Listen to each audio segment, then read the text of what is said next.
Hello everyone, welcome to Tarun IAS. So we are back with our new video in the continuing the same series, last 1 year current affairs for prelims 2023 art and culture.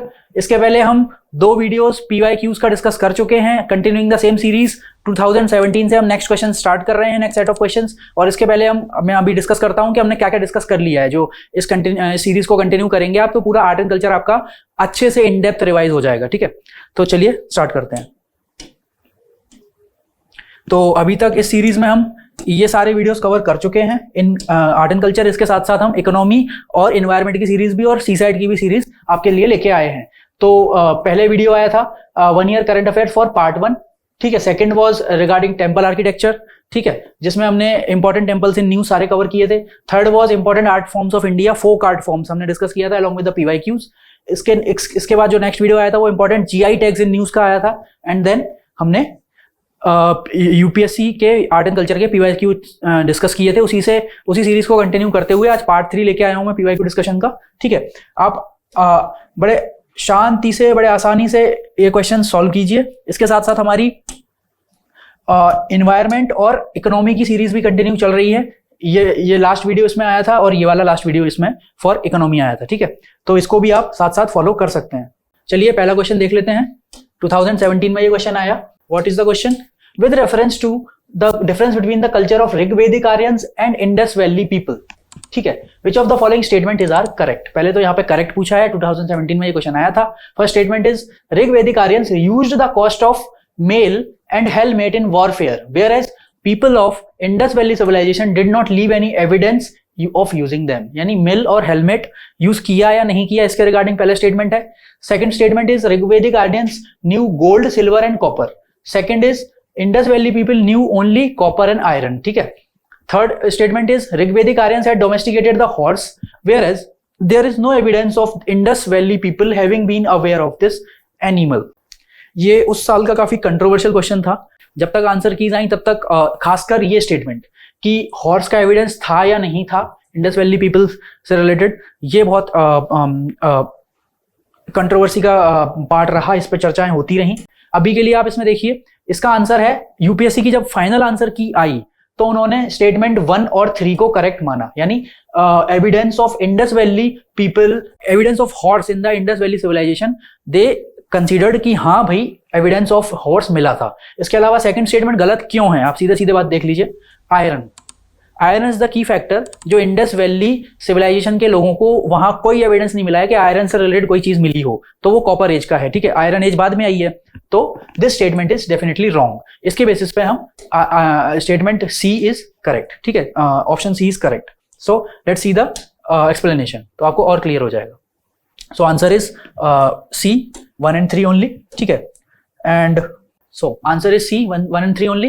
Rigvedic Aryans used the cost of mail and helmet in warfare, whereas the people of Indus Valley civilization did not leave any evidence of using them। तो ये statement correct है। Second is there is also the evidence of swords, arrows, bows during Rigvedic Aryans। ठीक है, तो swords यानी तलवारें, arrow यानी तीर कमान, सारा इसका एविडेंस मिलता है हमें वैदिक पीरियड में। ठीक है, इसलिए statement 1 is correct. Second is Rigvedic Aryans had domesticated the horse। तो ऋग्वेदिक आर्यंस ने तो हॉर्स पाले थे, ठीक है, घोड़े पाले थे, but there is no evidence of the Indus valley people having been aware of this animal. ठीक है, इसमें ये बोल रहा है कि एविडेंस नहीं था, तो डेफिनेटली यूपीएससी ने इस आंसर की को सही माना है। Rigvedic Aryans knew gold, silver, copper, iron. तो ऋग्वेदिक के केस में ये चारों मेटल्स मिली थी, बट इंडस वैली पीपल के केस में गोल्ड, कॉपर और ब्रॉन्ज मिला था सिर्फ। आर्यन का उनको कोई ज्ञान नहीं था। That's why statement 2 is not correct. Let's see the next question. अच्छा, ये थोड़ी सी डिटेल्स हैं और फर्दर डिटेल्स में जाते हैं regarding the life of Rigvedic period. तो ऋग्वेदिक पीरियड में tribal society was divided into 3 groups. कौन कौन से थे? Warriors, priest and the people. अब इसमें से 4th डिवीजन था शूद्रा। तो वॉरियर्स को हम बोलते थे क्षत्रियास, प्रीस्ट को हम बोलते थे ब्राह्मणास, एंड पीपल को हम बोलते थे जो कॉमनर्स थे वैश्यास। ठीक है, 4th था Shudras. That appear towards the end of Rigvedic period because it is mentioned for the first time in the 10th book of Rigveda। 10वीं बुक जो ऋग्वेदा की आई उसमें ये ऐड किया गया शूद्रास के बारे में जो वर्णन है। There are the reference to the slaves who were given gifts to the priest during the Rigvedic period। तो slaves के द्वारा, मतलब slaves का भी मेंशन है, तो slavery was also prevalent। अगर ये पूछते हैं कि yes it was prevalent but in case of priest only। They were mainly women slaves employed for domestic purposes, ठीक है, नौकरानी का काम करने के लिए, यूजुअली देवदासी जो हम बोलते हैं, ठीक है। It is clear that Rigvedic time slaves were not used directly in agriculture और अदर प्रोड्यूसिंग एक्टिविटीज। वहां पे एज अ केवल डोमेस्टिकेटेड पर्पजेस के लिए स्लेवरी का यूज हुआ है, स्लेव्स का यूज हुआ है, ठीक है। Differentiation based on occupation was started in the later age, ठीक है। But this division was not very sharp as there are references of various families in which different occupations were held within the same. यानी occupational division of labor starting के phase में वैदिक इरा में नहीं था, धीरे धीरे बाद में इंट्रोड्यूस हुआ और initially it was based on merit but later it became hereditary, यानी बेस्ड ऑन बर्थ हो गया बाद में। During the Rigvedic period, tribal elements in society were stronger, ठीक है, and social divisions based on the collection of taxes and accumulation of the landed property was absent, ठीक है। तो प्राइवेटाइजेशन ऑफ द प्रॉपर्टी वाली thing पहले नहीं थी हमारी एंशिएंट सिविलाइजेशन में या वैदिक सिविलाइजेशन में। The society was still tribal and largely egalitarian, equal society माना जाता है, ठीक है। And then it clearly signifies that there was not any evidence of feudalism. Feudalism is kind of differentiation, ठीक है, डिस्क्रिमिनेशन, कि एक अपर क्लास है एक लोअर क्लास है, क्लास के टर्म्स में नहीं था during the Rigvedic period. So these are the some important points related to Rigveda period, ठीक है। Next question, next question with reference to the religious history of India consider the following statement. 2016 का question है, concept of Bodhisattva is central to the Hinayana sect of Buddhism, ठीक है। Next is Bodhisattva is a compassionate one on his way to enlightenment. तो ये बोधिसत्वा की definition है, तो ये दिस मस्ट बी करेक्ट, ठीक है। Bodhisattva delays achieving his own salvation to help all the sentient beings on their path to salvation, ठीक है। तो मतलब सीधी सी बात है कि ये कंपैशनेट वन वाला जो स्टेटमेंट है ये उसको डिफाइन कर रहा है बोधिसत्वा को, ठीक है। थर्ड वाला जो स्टेटमेंट है कि उन्होंने अपने सैल्वेशन या उनकी समाधि वाला जो प्रोसेस है, इस देश को मतलब इस विश्व को छोड़ के जाने वाला जो प्रोसेस है वो उन्होंने डिले कर दिया just because they want to solve the problems of the society, ठीक है। तो this was the very much the part of concept of Bodhisattva. But पहली बात जो उन्होंने कही है, central to the Hinayana sect of Buddhism, this is wrong. अगर आपने बोधिसत्वा के बारे में पढ़ा होगा तो वो महायान सेक्ट में जो रिचुअलिज्म को ज्यादा प्रेफर करता है, बुद्धा को एक गॉड की तरह पेश करता है, ये कॉन्सेप्ट वो लेके आए in response to the Hinduism वाला कॉन्सेप्ट ऑफ गॉड, ठीक है। तो इसमें इसका करेक्ट आंसर हो गया आपका बी, क्योंकि first statement is wrong. Let's see the description part, ठीक है। तो आंसर इसका है 2 and 3 ओनली, ठीक है। Concept of Bodhisattva is central to the Mahayana sect of Buddhism, not Hinayana, ठीक है। अब डेफिनेशन बता रहे हैं, he who seeks the path of enlightenment and carries out altruistic practices. Altruistic practices मतलब जो एक साधु जो चीजें करता है, लोगों को भला चाहने वाली प्रैक्टिसेस में ध्यान रखते हैं और एनलाइटनमेंट की तरफ जाते हैं। Mahayana Buddhist tradition as the individual who seeks enlightenment both for him and herself and for others also, ठीक है। सबके लिए एनलाइटनमेंट चाहता है वो। Compassion is the key value they desire, ठीक है। And empathetic sharing of the sufferings of others is the Bodhisattva's greatest characteristic. This is a notable feature. ये आगे कभी भी स्टेटमेंट में दोबारा से पूछा जा सकता है, तो statement 2 is correct. It is held that, ऐसा बोला जाता है कि Bodhisattva makes 4 vows expressing a determination to work from the happiness of others. However, innumerable sentient beings are, I vow to save them. However, inexhaustible passions are, I vow to master them. However limitless the teachings are, I vow to study them. And however infinite the Buddha truth is, I vow to attain it. These are the 4 vows, ठीक है, 4 vows of Buddhism जो आप follow कर लो तो बोधिसत्व आप भी बन सकते हो, या these are the principles based on which Bodhisattva remain on in this world, ठीक है। Statement 3 is also correct, ठीक है। नेक्स्ट क्वेश्चन देखते हैं। This is regarding what is our common between the 2 historical places known as Ajanta caves and Mahabalipuram. Ajanta caves नहीं, Ajanta city और महाबलीपुरम में दोनों में क्या कॉमन है ये पूछ रहा है वो, ठीक है। तो 2 प्लेसेस दे दिए, उनको कंपेयर करा रहा है। यही एक थीम है जो बार बार रिपीट होती रहती है, ठीक है।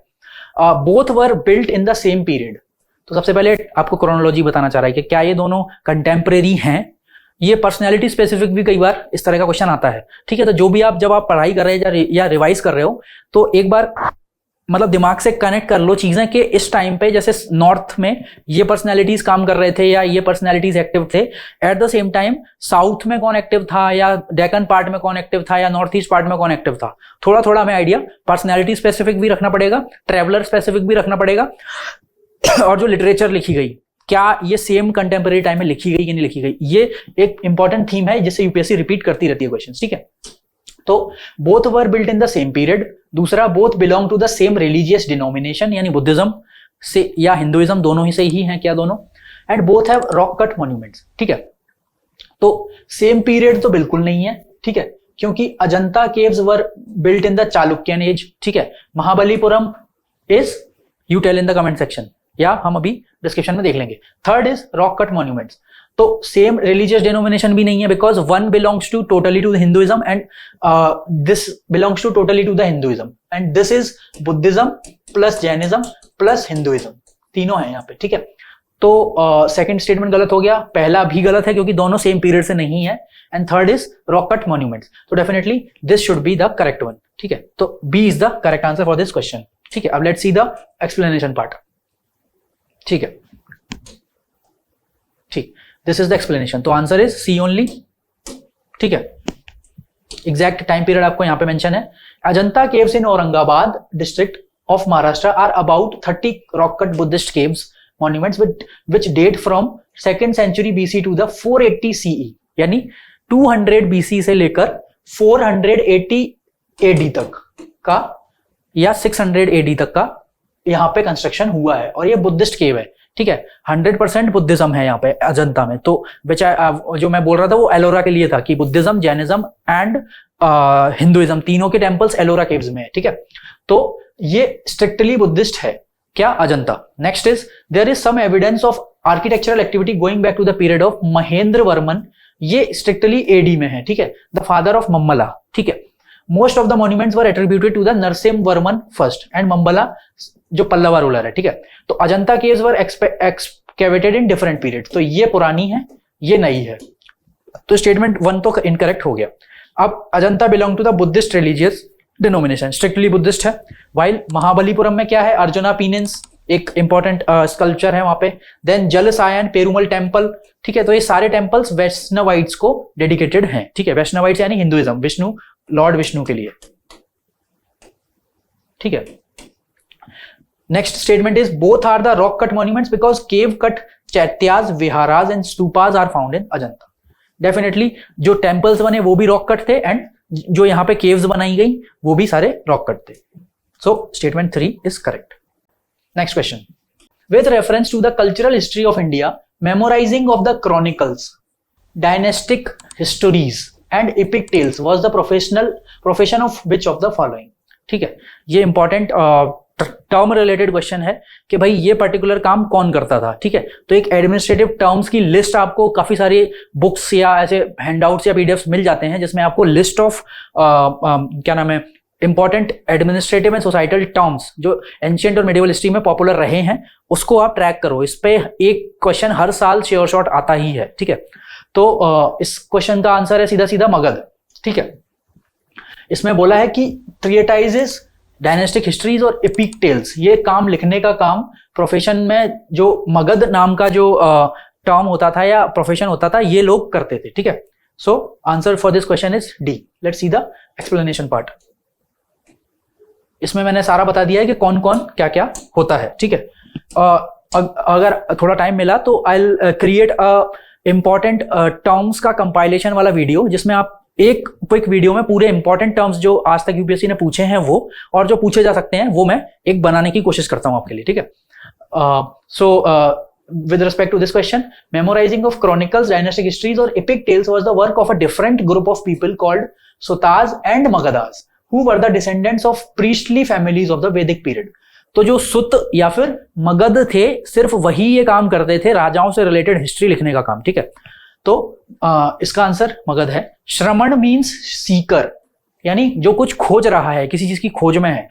तो one who performs the act of austerity and ascetic, जो साधु बन के सत्य की खोज में निकल गया जैसे। तो श्रमण ट्रेडिशन, इसी ट्रेडिशन को फॉलो करते हुए बुद्धिज्म एंड जैनिज्म निकला, ठीक है। महावीर स्वामी और बुद्धा जो है महावीर सिद्धार्थ वो गए थे ना जंगल, तो इसी ट्रेडिशन को फॉलो करते हुए गए थे। उनके गुरु जो है वो श्रमण ट्रेडिशन को बिलोंग करते थे, आजीविका सेक्ट, ठीक है।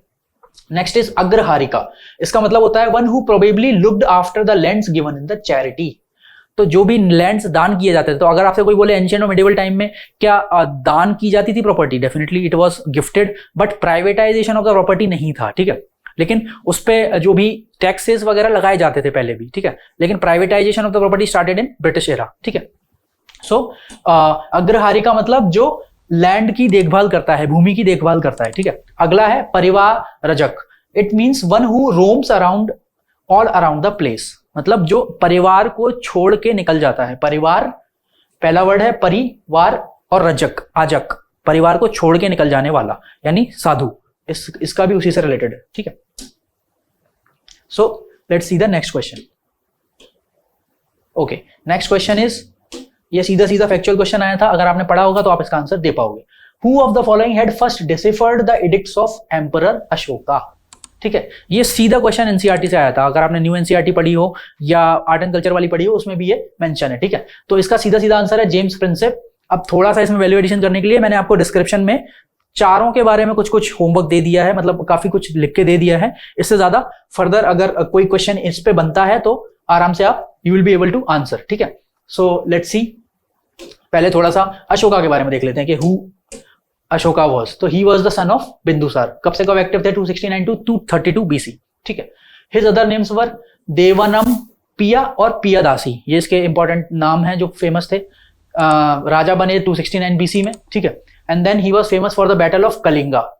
आपने स्कूल्स में एक स्टोरी पढ़ी होगी कि कैसे पद्मा करके एक रानी थी, वो औरतों के साथ इकट्ठी हो गई एंड देन उन्होंने अशोका ने मारकाट देखी और सरेंडर कर दिया था। तो दिस वाज द कलिंगा का बैटल। इसके बाद से ये लास्ट जो था बैटल था, इसके बाद से इन्होंने बुद्ध धर्म अपना के और ही स्टार्टेड प्रीचिंग धम्म, ठीक है, जिसके लिए फिर काफी सारे अशोकन एडिक्ट्स बनाए गए जो आपको याद करने होते हैं। एंड लास्ट ईयर उस पर एक सीधा सीधा क्वेश्चन भी आया था, ठीक है। तो एक मैप आप अशोकन एडिक्ट्स का, जो मेजर एडिक्ट्स हैं, 14 मेजर एडिक्ट्स हैं, उसका एक मैप आप याद देख लीजिए, उस पर प्रैक्टिस कर लीजिए, डेफिनेटली इस बार भी क्वेश्चन बन सकता है, ठीक है। So this is all about Ashoka. James Prinsep was the first to decipher Ashoka's edicts inscription in 1837, सबसे पहले इन्होंने डिसिफर किया। अब जॉर्ज ब्यूलर कौन है? He is a scholar of ancient Indian languages and law, ठीक है। सिंपल सी लाइन इतना याद रखो कि कोई स्कॉलर है जिन्होंने लैंग्वेज पे काम किया, इंडियन लैंग्वेजेस को प्रोमिनेंस दिलाने में अपनी मुख्य भूमिका निभाई। अब है Max Muller, he was a German philologist, ठीक है, और ओरिएंटलिस्ट स्कूल ऑफ थॉट है जो, ठीक है, who pioneered comparative religion and Indian studies, writing scholarly and popular works. मतलब एक तरह से संस्कृत स्कॉलर या लैंग्वेजेस या इंडियन फिलोसोफर्स, मतलब इंडियन फिलोसफी को डिकोड करने वाले जर्मन फिलोसोफर थे, ठीक है। नेक्स्ट इज विलियम जोन्स, तो ही वाज अ जज इन बंगाल, ठीक है, he was appointed as a जज। तो he was also an authority on Indian ancient languages and culture. He coined the term Indo European and established the Asiatic Society of Bengal in 1784। तो William Jones का नाम इन ये 3-4 चीजों के लिए famous है। एक तो वो इंडियन लैंग्वेजेस पे एंशिएंट अथॉरिटी थे, ठीक है, कल्चर और लैंग्वेजेस पे। He coined the term Indo European thing and then he also established Asiatic Society of Bengal, ठीक है। Let's see the next question.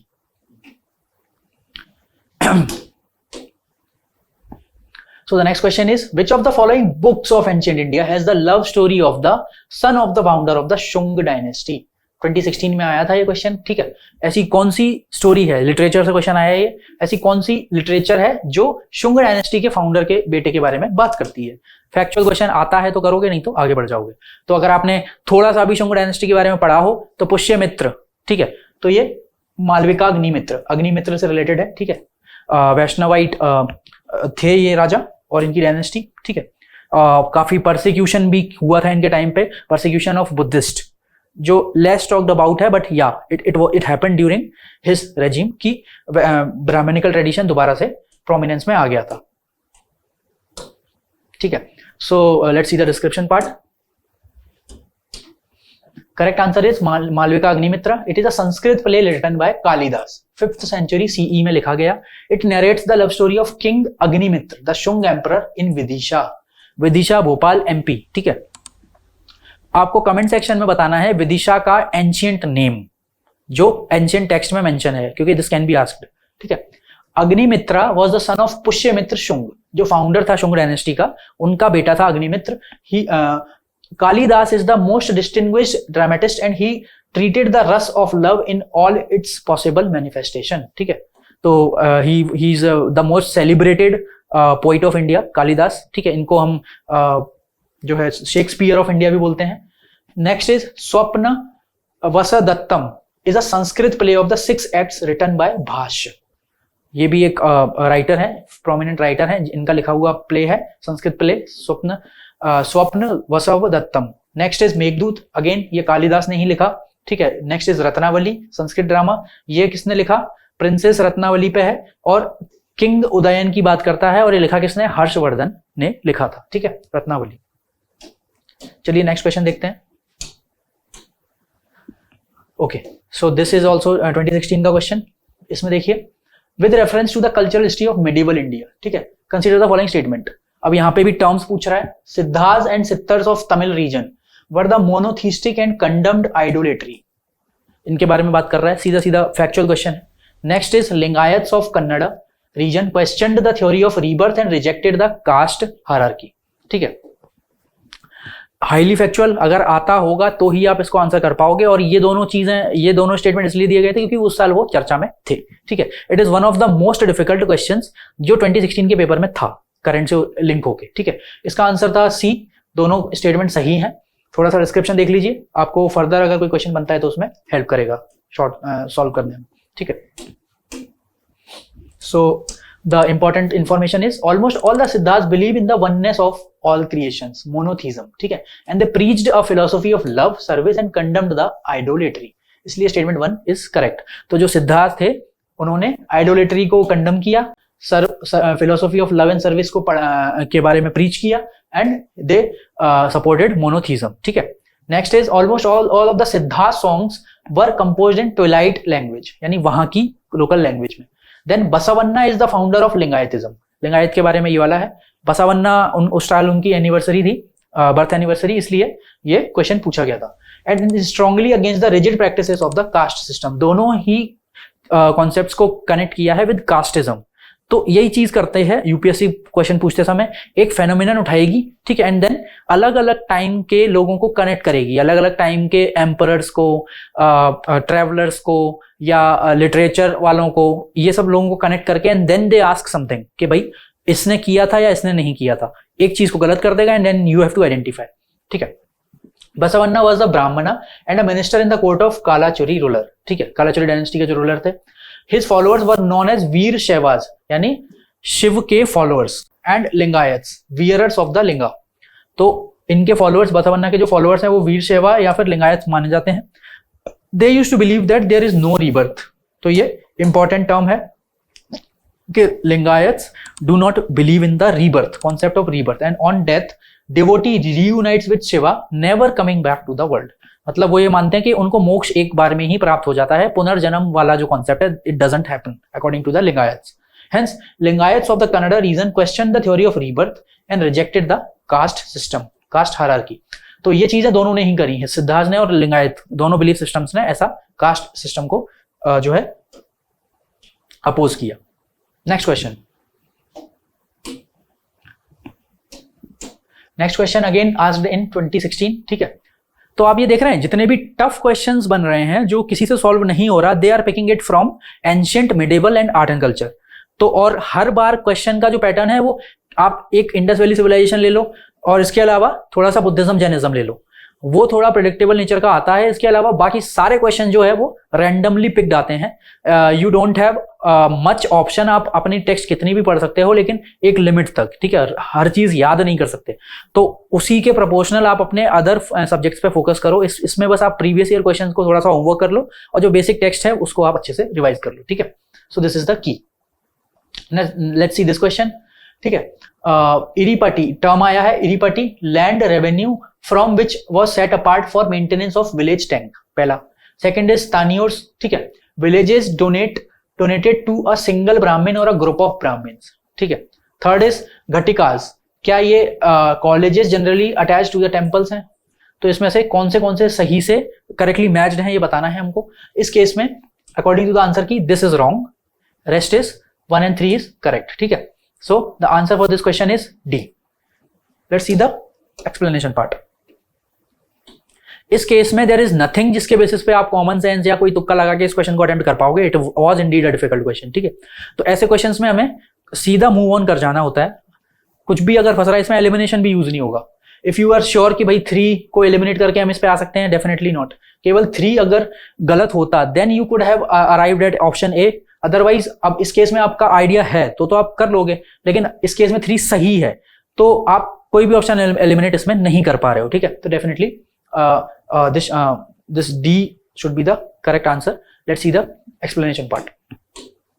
So in the explanation it says Tanurs were the developed out of the Brahmadeyas and the temple settlements and can include several hamlets and revenue villages.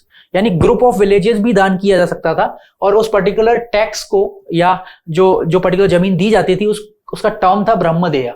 ये ब्रह्मदेया पहले पूछा गया है. ठीक है, अलग अलग state पीएससीज में भी ये काफी बार पूछा जा चुका है ब्रह्मदेया. तो तान्यूर्स वाज द टर्म. ठीक है, चोला रिजाइम में था. इसमें डायरेक्टली एक क्वेश्चन पूछ सकता था कि ये चोलाज में था, पांड्याज में था, किस में होता था. ठीक है, Eripatti it is a special category of the land. Again land वाला पॉइंट उठाया उसने और अलग अलग टर्म्स पिक कर लिए लैंड रिलेटेड. इरीपट्टी और a tank land. It was known only in South India. The revenue from these lands were set apart for the maintenance of the village tank. ठीक है, तो जो इससे रेवेन्यू आता था उससे विलेज टैंक का ही मेंटेनेंस होता था. Next is घटिका.